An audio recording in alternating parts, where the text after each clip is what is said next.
აი რას გვეუბნებიან, რომ ოჯახური ღირებულების შესახებ კანონი გააუქმეთ. არა შეცვალეთ, რაღაცა ასე შეცვალეთ, ან ცოტა სხვანაირად მოაწერეთ. პირდაპირ გააუქმეთ, ანუ არის მიუღებელი. და მიუღებელი ოჯახური ღირებულების შესახებ კანონი ევროკავშირისთვის და ხო ნახოთ რა არის მაშინ ევროპული ღირებულება. რასაც წესრიგებს ოჯახური ღირებულების შესახებ კანონი. არის სულ რამდენიმე პუნქტი. სულ არის 5 გვერდიანი კანონი, არის უმარტივესი კანონი. კერძოდ, ქორწინება დასაშვებია მხოლოდ კაცსა და ქალს შორის. რაიმე პრეტენზია ამ მხრივ არსებობს. LGBT პირს არ შეუძლია არასრულწლოვანის შვილად აყვანა.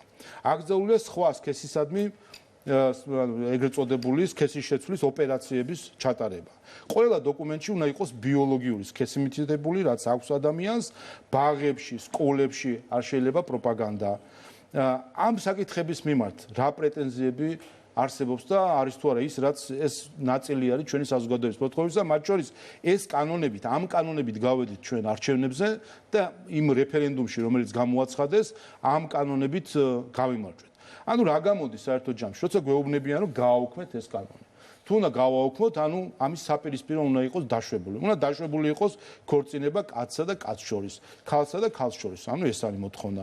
უნდა დაშვებული იყოს არასრულწლოვანის აყვანა LGBT პირის მიერ შვილად აყვანა. უნდა დაშვებული იყოს, რომ პასპორტში ჩაწერილიყოს არა მისი ბიოლოგიური სქესი, არამედ მისი სურვილის ჩაწერილ სქესი და ასე შემდეგ. ის რომ კაცი შეიძლება გახდეს ქალი, ქალი შეიძლება გახდეს კაცი.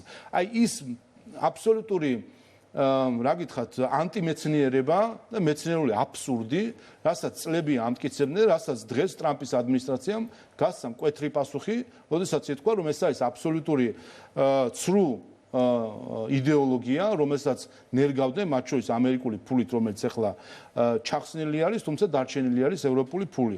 ანუ რა არის პრინციპი, რომ სქესი დამოკიდებულია ბიოლოგიაზე, თუ სქესი დამოკიდებულია სურვილზე. აი ამას გვეუბნებიან, რა კავშირში ახლა ეს ვიზა ლიბერალიზაციასთან და მეორე ამ ცრუ დილემას უყენებენ ქართველ ხალხს, როდესაც ეუბნებიან, რომ ევროკავშირი გულისხმობს იმას, რომ უნდა აუცილებლად თქვათ, რომ კაცი შეიძლება გახდეს ქალი, ანუ გვალი კი არ არის დედამიწა, დედამიწა არის ბრტყელი.